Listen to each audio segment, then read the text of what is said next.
What if I told you that almost everything you think you know about World War II leaders is probably wrong? I'm serious. The history books, the documentaries, even your high school teacher probably fed you some stories that are completely made up. And today, we're going to shatter some of the biggest myths about the most powerful people during the war. Look, World War II shaped our entire world. The leaders who made decisions during those years are basically legends at this point. But here's the thing, when someone becomes a legend, the truth gets twisted. Some leaders got way more credit than they deserved. Others got blamed for things that weren't even their fault. And the wildest part? Some of these myths were created on purpose. Propaganda didn't just disappear when the war ended. So let's dig into the real stories because the truth is way more interesting than the myths. Let's start with Winston Churchill, because oh boy, the myths around this guy are massive. Everyone knows Churchill as the hero who stood alone against Hitler, right? The man who never gave up, who inspired Britain with his speeches. But here's what they don't tell you. Churchill actually wanted to make peace with Hitler. I know that sounds crazy, but it's true.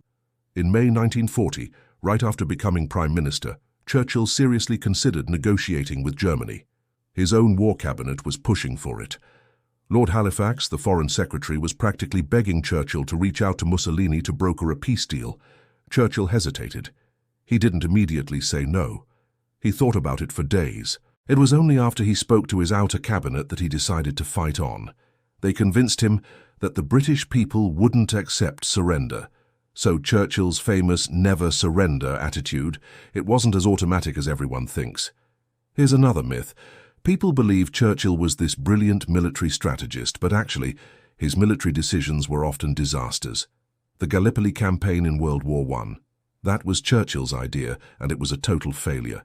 In World War II, he pushed for the Norway campaign, which was another mess.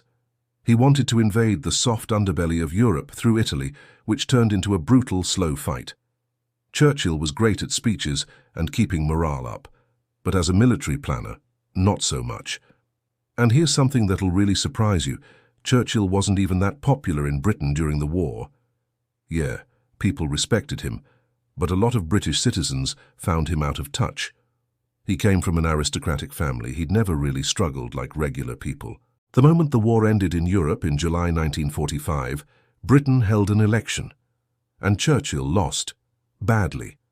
The British people voted him out because they wanted social change, not more of the old guard. So this idea that Churchill was universally loved, that's a myth too.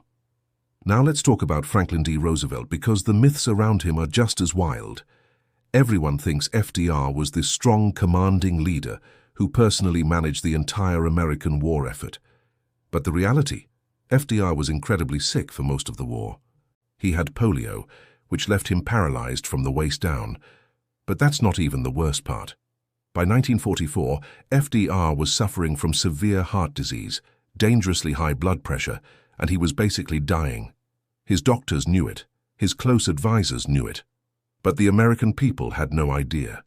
During the Yalta Conference in February 1945, just 2 months before he died, FDR could barely stay awake. Other leaders noticed he wasn't himself.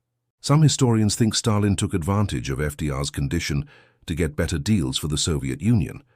So this image of FDR as this powerful leader in complete control, that wasn't really true. Here's another myth. People think FDR knew about the Pearl Harbor attack beforehand and let it happen to bring America into the war. This conspiracy theory has been around for decades, and it's complete nonsense. Yes, American intelligence knew that Japan was planning something, but they didn't know where or when. Pearl Harbor was a complete surprise. The idea that FDR would let thousands of Americans die just to enter the war, there's zero evidence for that. And one more thing about FDR. People think he was always confident about defeating the Axis powers, but in private, especially in 1942, he was terrified that America might lose. The Japanese were winning in the Pacific. Germany was dominating Europe.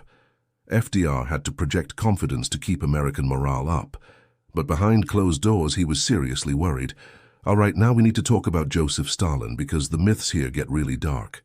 Most people know Stalin was a brutal dictator who killed millions of his own people. That part is absolutely true. But here's a myth that's less known. People think Stalin was always in control, always confident, always the guy with the plan. That's not what happened at all. When Germany invaded the Soviet Union in June 1941, Stalin completely fell apart. He disappeared for almost 2 weeks. Just vanished. His government didn't know where he was or what he was doing. Some sources say he had a nervous breakdown. Others say he was in shock that Hitler betrayed him. See, Stalin and Hitler had signed a non-aggression pact in 1939. Stalin genuinely believed Hitler wouldn't attack. Even when his own intelligence officers warned him that Germany was about to invade, Stalin ignored them. He thought it was British propaganda. So when the invasion actually happened, Stalin couldn't handle it. He locked himself away and didn't give orders. The Soviet military was in chaos. Nobody knew what to do. Finally, other Soviet leaders went to Stalin's house and basically dragged him back to work. Here's another myth. People think the Soviet Union won the war in Europe because of Stalin's leadership. But really, the Soviets won despite Stalin, not because of him. Stalin made terrible military decisions. He refused to let Soviet troops retreat even when it made sense, which led to massive casualties. He purged his own military leaders before the war, killing or imprisoning many of his best generals. The Soviet Union won because of the incredible sacrifice of regular Soviet soldiers, and because of a few brilliant generals who survived Stalin's purges. And here's something really messed up. Stalin actually respected Hitler. He saw Hitler as a strong leader who got things done. Stalin only turned against Hitler because Hitler attacked first. If Germany had never invaded, who knows what would have happened? Let's move on to Adolf Hitler because, oh man, the myths around him are probably the most dangerous. The biggest myth? That Hitler was some kind of evil genius, that he was incredibly smart and charismatic. Here's the truth. Hitler was a mediocre student who failed art school twice. He had no formal military training beyond being a regular soldier in World War I. His genius was mostly just being really good at manipulating people's fear and anger. Germany was in a terrible place after World War I, and Hitler promised simple solutions. But as a military leader, Hitler was terrible. He refused to let German troops retreat from Stalingrad, which led to one of Germany's biggest defeats. He insisted on invading the Soviet Union while still fighting Britain. This opened up a two-front war that Germany couldn't win. He made emotional, impulsive decisions that his own generals knew were stupid, but they couldn't argue because he'd punish anyone who disagreed. Here's another myth. People think Hitler had complete control over Germany, and everyone just followed his orders. But actually, Nazi Germany was incredibly disorganized. Different Nazi officials were constantly fighting each other for power. Hitler encouraged this chaos because it meant nobody could challenge him. Everyone was too busy fighting each other. And here's a myth that really needs to be destroyed. Some people claim Hitler was a military veteran who understood warfare. He was a soldier in World War I, yes, but he was a dispatch runner, basically a messenger. He never commanded troops. Everything he knew about military strategy, he basically made up or copied from books. And it showed in how badly he managed the war. Now let's talk about Benito Mussolini real quick, because people think he was this powerful fascist leader who made Italy strong. In reality, Mussolini was kind of a joke, even to his own allies. Hitler didn't really respect him. Germany constantly had to bail out Italy when their military campaigns failed. Mussolini tried to invade Greece in 1940 without telling Hitler, thinking it would be easy. The Greeks fought back hard, and Germany had to send troops to save Italy. The Italian military under Mussolini was poorly equipped and poorly trained. Here's a myth, though. People think Mussolini was always a fascist dictator. But before World War I, Mussolini was actually a socialist. He wrote for socialist newspapers and opposed war. Then he completely flipped, became a nationalist, and created fascism. So his entire ideology was basically him changing his mind to gain power. And that famous story about Mussolini making the trains run on time, that's a myth too. The Italian train system improved slightly under Mussolini, but a lot of that work had already started before he took power. He just took credit for it. Here's the big problem with all these myths. They make history simpler than it really was. We want clear heroes and villains.